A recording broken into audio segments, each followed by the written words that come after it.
Scientists put a person inside a brain scanner and told them to do nothing. Just lie still. Think about whatever.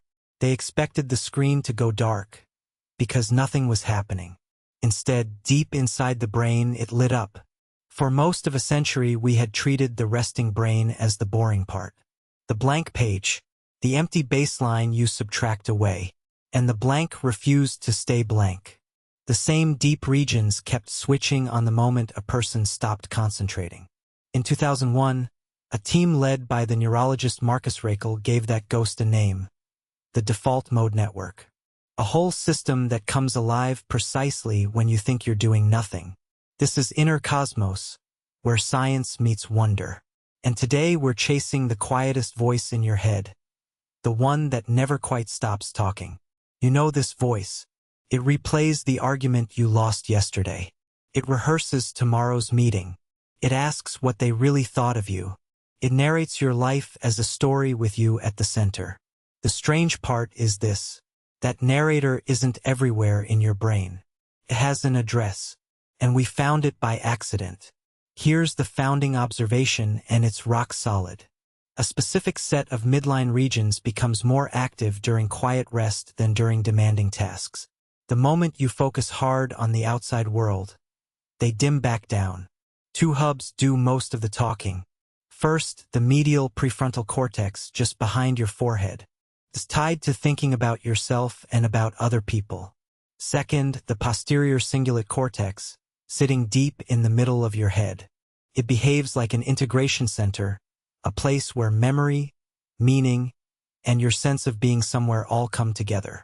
That's what it means to say the voice has an address. It isn't poetry. It's coordinates. So here's the first myth to kill. Default does not mean off. The resting brain is not powered down. It is metabolically expensive. Its baseline energy use stays high, and starting a task changes that by only a few %. So when you sit still and feel like your mind is idling, it isn't. It's running an entire internal world. The default network is busy doing inward work, remembering, imagining, talking to itself about you. And that inward work has a measurable signature. When your attention drifts off task, the default network lights up. People who report more mind-wandering show more activity in it. This is well replicated. The network behind the daydream is the same network behind the inner narrator. It's where you go when you leave the present moment without moving an inch. In 2010, two Harvard researchers, Matthew Killingsworth and Daniel Gilbert, decided to catch this in real life. This was unusual. Most studies pull people into a lab, where almost nobody behaves the way they do on a Tuesday afternoon.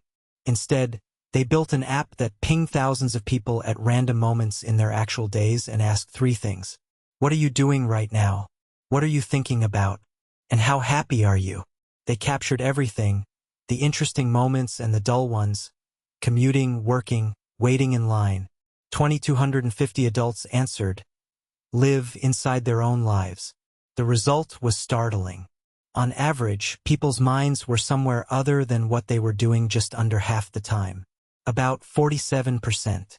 Nearly half of waking life spent not quite here. And when their minds wandered, they reported being less happy than when they were focused on the present, even a boring present. Though which way that arrow really points we'll get to. The study's title became famous. A wandering mind is an unhappy mind. But here's where we slow down and stay honest. Their data hinted that the wandering came first and the unhappiness followed, not the other way around. That's a strong clue. It is not proof. This was sampling real lives, not a controlled experiment, and a low mood can just as easily send your mind drifting. Later work added a twist too. The cost depends on where your mind goes. Pleasant, engaged daydreams don't reliably drag you down. So the headline is true, but the fine print matters. So can you turn the voice down? This is where we circle back to the scanner. In 2011, a team led by Judson Brewer scanned experienced meditators. During practice, the main hubs of their default network were quieter than in people who'd never meditated. Less activity, consistent with less mind wandering. But hold the obvious conclusion for a second. These were seasoned practitioners compared with newcomers, and seasoned practitioners differ in 100 ways. The study is a snapshot, not a film. It shows a striking pattern, not proof that meditation alone flipped the switch. Still, you could see the inner narrator turn down and watch it on the screen. And then there's the opposite-looking door. Psychedelics. When researchers led by Robin Carhart Harris gave volunteers psilocybin, blood flow dropped inside the default network's hubs, and the connections between them loosened. The deeper the drop, the more intense the experience. Two paths that look nothing alike, stillness and a storm, and both turn the same network down. That convergence is the wonder at the heart of this, which raises the obvious, irresistible question. If you quiet the self-network, do you quiet the self? This is where the internet ran ahead of the science. You'll hear that the default network simply is the ego, the seed of you. Switch it off and the self dissolves. It's a gorgeous metaphor, but it's a metaphor, not a measurement. The same network handles memory, imagining the future, and reading other people's minds. The self isn't stored in one circuit you can flip. And when people lose their sense of self on psychedelics, it turns out other networks are involved too, not the default network alone. The field is moving past the simple story anyway. The default network isn't one neat job.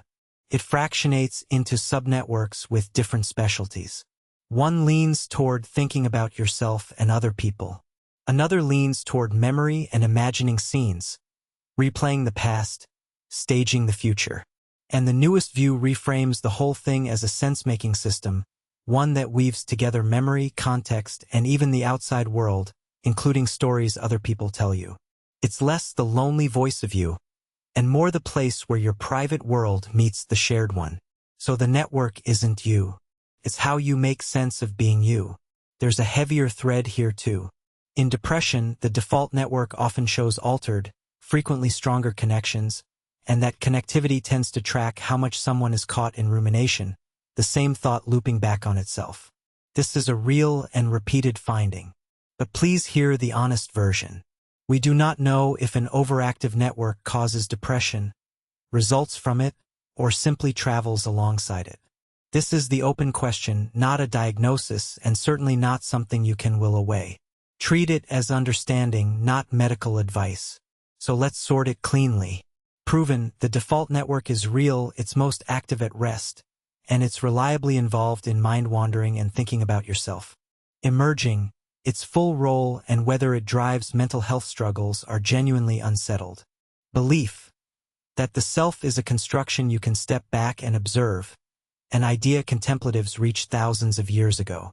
And myth, that this one network literally is your ego, an off switch for the soul. The real science is humbler, and somehow more interesting than the fairy tale. Which brings us back to where we began. Scientists went looking for a blank, and found a voice. A network that narrates your life, drifts off about half the time, quiets under stillness and under storms, and still won't tell us plainly who it belongs to. So here's the question I want to leave with you. If that inner voice is just one network among many, a story your brain tells rather than the real you, then who or what is listening to it? Sit with that for a second. And if you're fascinated by where science meets wonder, subscribe and stay with us. If that question unsettled you, the next one is worse. Because if your choices begin in the brain before you're aware of them, are you the author of your life, or just the narrator reading lines that were already written? Next time we ask the big one. Do you have free will, and what the brain experiments really reveal? This has been Inner Cosmos. Keep looking up and keep looking in.